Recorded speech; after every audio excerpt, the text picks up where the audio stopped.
Hey everybody, welcome to Shooting the Shit with Yankee. As always, I'm Yankee, so let's start shooting. Tonight's topic is gun shop horror stories. You know, we all have them. You know, you've gone to a gun shop that maybe didn't treat you the way they should. Maybe they don't treat any of their customers the way they should. There's a lot of shops I've been like, how do they stay in business? But, you know, there are some bad ones out there. I think most of them are good, but there are some that are definitely bad. Places you go into, they make you feel uncomfortable because you're the wrong color or you're the wrong political affiliation. Maybe you're the wrong sex. They treat women horribly.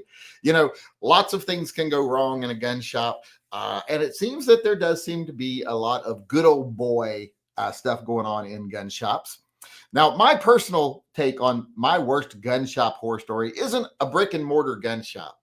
It's kind of an online / magazine gun shop, and it's cheaper than dirt. And if you don't remember, back in 2013, when everything went crazy and prices of ARs went through the roof and they became impossible to get, this company actually, along with others like Bud's Gun Shop, etc., actually took orders they already had, canceled them, and then marked the items up like 300%. On items they'd already sold to somebody else that were just waiting to go shipping. Cheaper than dirt even issued recalls on anything that they had left their drop ship to where they were being drop shipped to. They issued recalls, had them sent back to their store, to their warehouse, so they could mark them up 300% and resale them. And just told the people that had already bought them before things went crazy that you're out of luck. I thought that was horrible. I also used to know a gun shop called the Gun Room over in Portland, Oregon, who would lie to every single person that came into his store about how the guns in his store were different than the guns you'd get anywhere else because he went to the factories and chose his bar stock and everything for his rifles. And if you asked for something he didn't want you to buy, he would cuss you out, tell you to get out of his store. If you asked for a Glock, he'd cuss you out, tell you to get out of his store. He had a melted Glock on his counter that this is what happens when you leave a polymer gun in the car, which was highly unlikely, you know, but he had it on there because he didn't want anyone buying polymer guns. He hated them. I think he's dead now. But yes, so how does someone like that stay in business? Well, the rich people were stupid enough to believe the guns were special, that he sold them. And he set up hunting trips for these rich people. He took them on like safari type trips, a lot of times poaching illegally. And that's how he stayed in business. So that's kind of like the worst gun shop I've ever been in.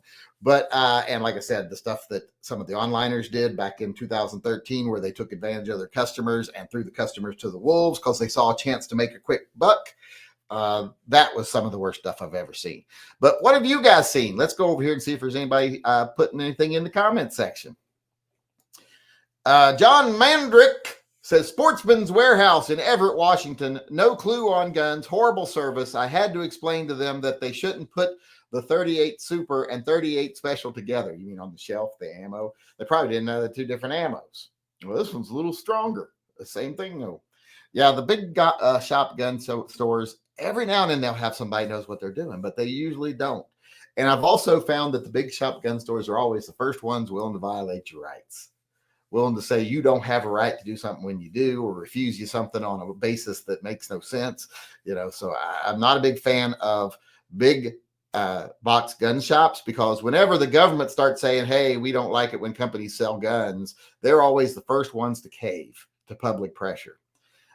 So when you get to where the only place in town I can buy guns anymore is a big box gun shop. And then as soon as the government goes, yeah, we're not going to give tax breaks to companies that sell guns. Well, they'll stop selling them because it's a tiny portion of their business. And then you've got nowhere to buy a gun. So yeah, I don't like big box gun shops for that reason alone. And everybody knows I hate Buds. They treat their customers like horrible. You can just say gun shop horror story and just say Bud's Gun Shop, and pretty much everybody knows what you're talking about. Mike White, at the counter, they are talking to their buddies and pretty much ignoring me or rushing me to get back to their buddy. Yeah, I see that a lot because, you know, a lot of them get bored. They spend their time yakking with the regulars.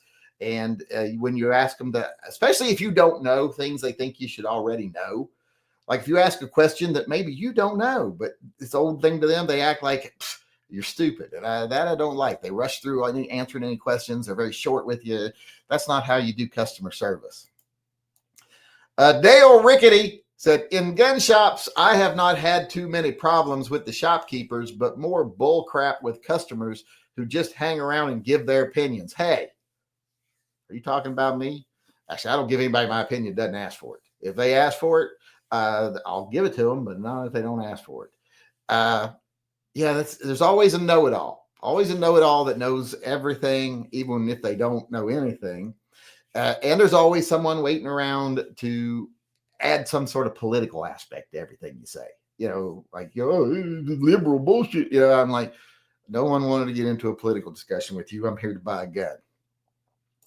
A lot of the times it's the regulars that hang around, especially in the smaller, more country gun shops. There's always some regulars hanging out. In fact, there's a lot of times there's regulars just hanging out that'll help out behind the counter and stuff, and that's fine, but a lot of times they get more involved than they should. Go Shadow, gun shop called 2 days after I bought a gun that they screwed up and gun had already been sold. That sucked. Yeah, that would suck.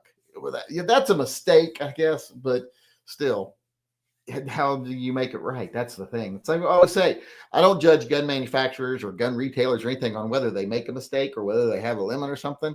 It's how they deal with that mistake. If they take no responsibility for it, if they just say, yeah, that gun you bought, we already sold that to somebody else, you're out of luck. Well, then screw them. If they try to make it right, well, then good. Fire Goozy. Local mom and pop had a racist old dude. He had since retired. He has since hired more young and diverse folks, but now old dude was a bummer to deal with. Yeah, I've run into some racists in gun shops. I remember a conversation going on over a gun table one time, gun counter one time, and they were getting heated about something political, and one of them said that N-word in the White House, but he didn't say N-word. So that kind of put a damper on the conversation right away. You kind of lost all your credibility on your complaints about policy when you made it clear your biggest problem was the color of their skin.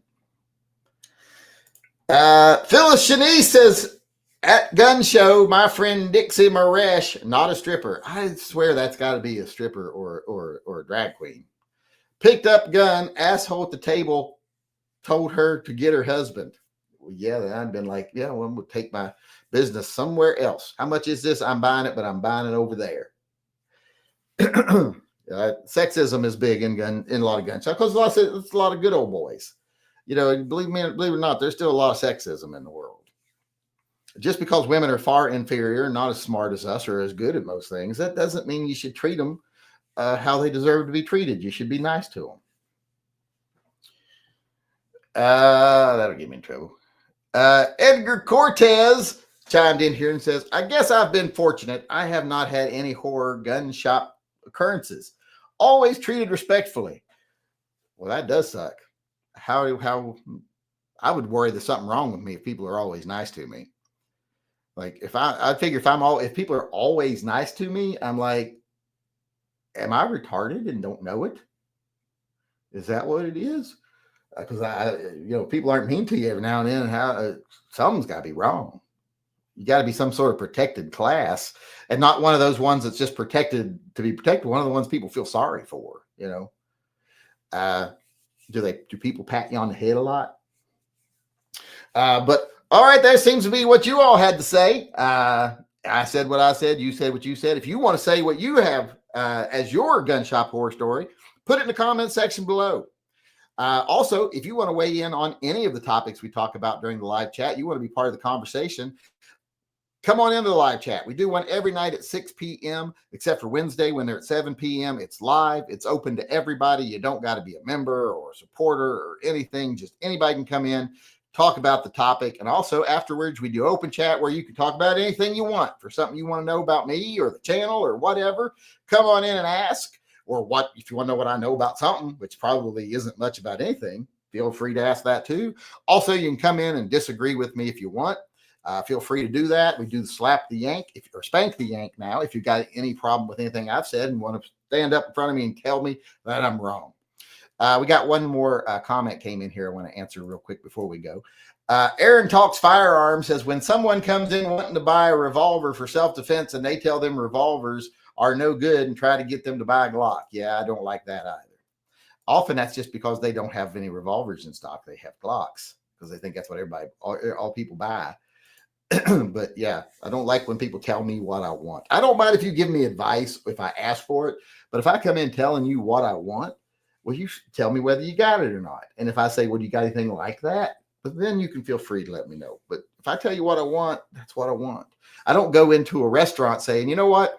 I want fried chicken and corn on the cob. And they go, are you sure?